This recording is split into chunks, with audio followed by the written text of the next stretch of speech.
Alam ko nung June pa yung pasukan, pero hindi porket bags yung piniplex ko, is pwede lang itong gamitin sa school.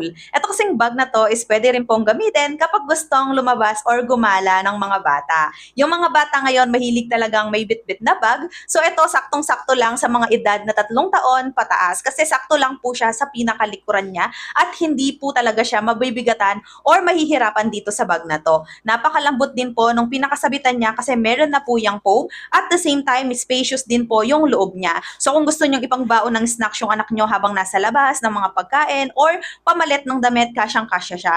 Pero kung medyo nalakihan kayo sa mga bags na nabili nyo sa mga anak nyo na nag-aaral pa lang ng daycare and kinder, pwedeng-pwede rin po itong bag na to kasi pwede po dito yung mga notebook, papers, crayons, and even pencil case.